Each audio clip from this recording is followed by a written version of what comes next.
¿Cómo les va? Como les dije ayer, después de platicar con Jesús Zambrano, pues voy a seguir conversando con algunos de los que debieran suscribir algo así como La visión de los vencidos. Estoy con Fernando Belauzarán. Fernando, buenas noches. Buenas noches. Fernando tiene una condición que lo hace, desde mi punto de vista, muy especial para platicar con él. Estando en la oposición al oficialismo, al morenismo, al López Obradorismo, pues fue compañero de lucha de la virtual presidenta electa Claudia Sheinbaum en el Consejo Estudiantil Universitario, en el CEU. Sí, así es. Así es. Y mira lo que es la vida. Sí, pero la diferencia es que yo sigo peleando contra el hiperpresidencialismo autoritario que están restaurando, ¿no? Entonces, ese era cuando este movimiento se dio, desde el 87, bueno, 86, 87, era el país de un solo hombre. ¿Qué horas son las que usted diga, señor presidente? Pues de alguna manera nos están regresando a eso y al control desde el Poder Ejecutivo de los demás poderes. ¿Te acuerdas que Carpizo lo decía muy elegantemente? Le llamaba facultades metaconstitucionales del presidente.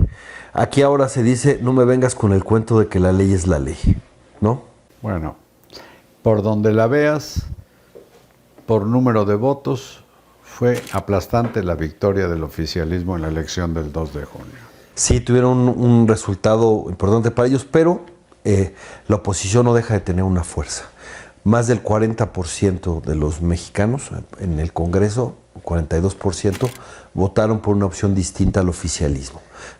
Bueno, pongámosle ahí puntos suspensivos porque quiero hacer notar, Fernando Belauzarán, quizás ustedes se dieron cuenta, fue quien presentaba a los oradores de las marchas estas que pues cobraron como carta de presentación con el nombre La Marea Rosa, y tú presentabas a los oradores, presentaste pues, a Lorenzo Córdoba cuando habló, al exministro José Ramón Cosío, presentaste a José Woldenberg y a Guadalupe Acosta Naranjo. Exactamente.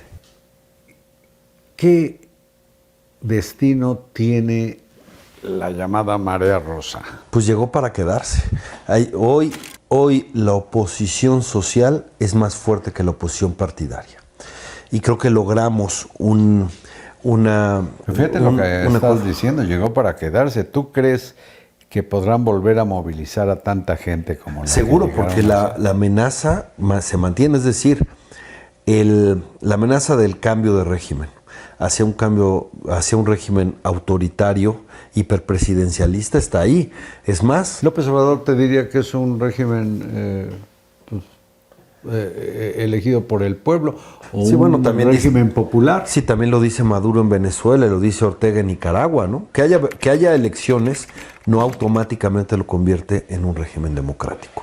Y lo que vimos ahora es que incluso en el ámbito electoral, ya no solo en el hecho de esta violación a la ley para concentrar el poder, lo que estamos viendo ahora es que en las elecciones hubo todo el poder del Estado para favorecer al oficialismo. Lo vimos en el ejército de servidores de la nación. Qué bueno que haya programas sociales, qué malo que los usen políticamente. Y se ve desde que usan el mismo chalequito del partido en el gobierno, ¿no? Nada más le ponen servidores de la nación, otros le dicen Morena, pues el mismo chaleco. Y peor aún, lo entregan. Y al principio esos chalecos decían aquí, LIC, López Obrador. Claro, y siguen haciendo proselitismo con ellos. Trabajan para la Secretaría de Bienestar. Sí, así es. De la que, por cierto, Marcelo Ebrard decía que financió la precampaña de la señora Sheinbaum. Él fue el primero que se quejó de una operación de Estado para favorecer a otra corcholata. Bueno, esa operación de Estado de la cual se quejó Marcelo Ebrard también se utilizó en la Constitucional. Y te voy a decir que desde antes, te acordarás que las corcholatas empezaron desde 2021. 3 años en campaña, prácticamente. Adelantaron mucho los tiempos y el dinero de tantos espectaculares, de tantas bardas, pues es dinero de origen desconocido. Por eso fueron multados, ¿no? Porque no pudieron ni decir de dónde venía ese recurso, aunque yo creo que incluso hubo mucho más propaganda de la que llegó a fiscalizar el INE. Pero incluso esa que fiscalizó no pudieron demostrar el origen de esos recursos. Y la conjunción de esos factores es a la que le atribuyes el peso del Estado Sí, en la elección. Y la presidencia, porque el presidente era el vocero de la campaña. Y Bueno, tuvo como 50 amonestaciones o llamados. había 2 certezas, que mañana salía el sol y que mañana el presidente iba a violar la Constitución. Y no hacían absolutamente nada, lo hacían con absoluta impunidad. Está Fernando Belaúnzarán hablando seguramente por la herida. ¿Qué golpe tan rotundo, tan fuerte ha recibido la oposición? Dime, las organizaciones que hicieron posible esas movilizaciones, ¿cuántas son? Bueno, la verdad es que fueron más de 250 organizaciones que sumaron. Pero las promotoras son medulares son 6. ¿Cuáles son? Unidos son el Frente Cívico Nacional, Sí por México, UNE, Poder Ciudadano, Por México, que son los exgobernadores, y Sociedad Civil. Son 6 organizaciones. ¿Tú crees que ya están en pláticas entre ustedes para ver qué hacer después de que les pasó, como dijo la Rayuela, el tráiler encima y no le tomaron la placa? Bueno, hay que ver qué vamos a hacer, por supuesto. La Marea Rosa no pertenece a nadie, es algo que nos rebasa a todos, porque eran ciudadanos absolutamente libres. Nosotros no sabíamos cuánta gente iba a asistir.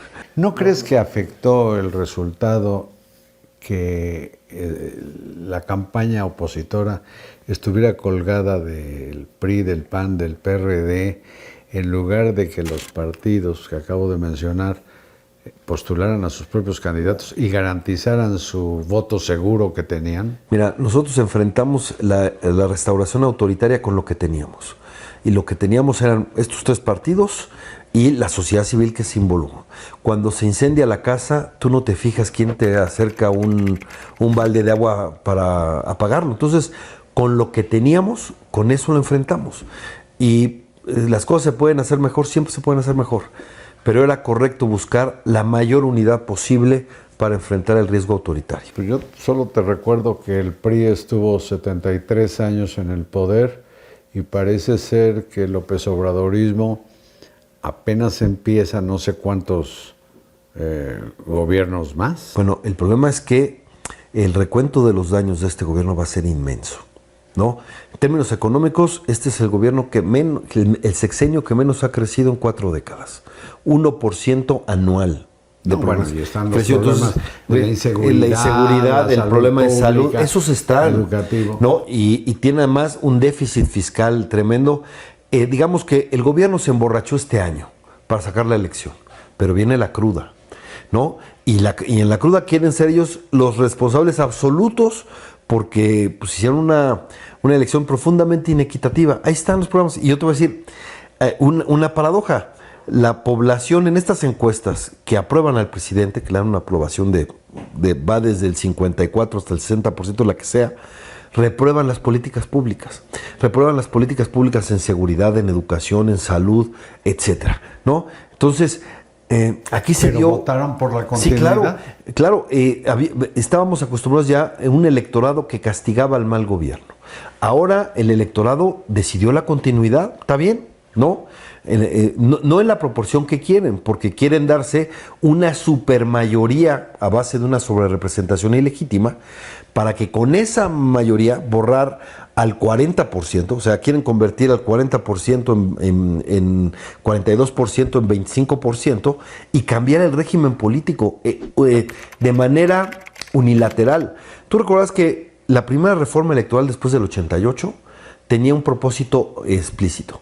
Que ninguna fuerza por sí sola pudiera modificar la Constitución, que tuviera que llegar a acuerdo con otra, al menos para poder modificar la Constitución, ¿no? Bueno, eso ya se va a romper de manera, o lo quieren romper. Vamos a ver qué deciden los órganos electorales, hay que pelear en eso, hay que pelear ahí, pero que quieran romper ese asunto y que en solitario el poder quiera modificar la Constitución para permanecer en el poder, eso es un abuso tremendo.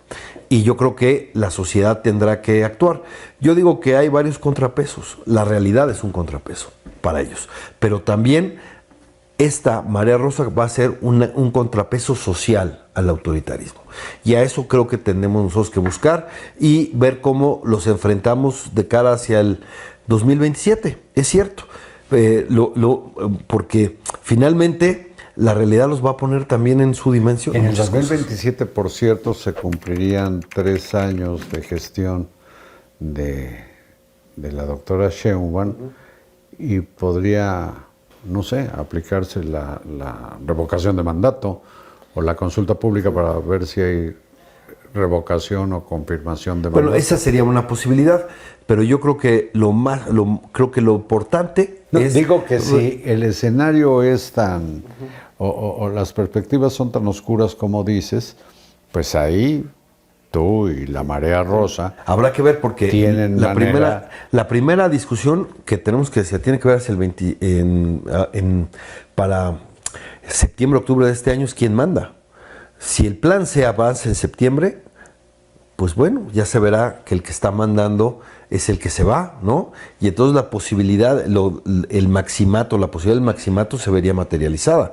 No, la doctora Sheinbaum constitucionalmente es la sucesora de López Obrador, no su rehén. Sí, bueno, si en septiembre aprueban el plan C, el presidente le habrá impuesto un tipo de gobierno, un programa.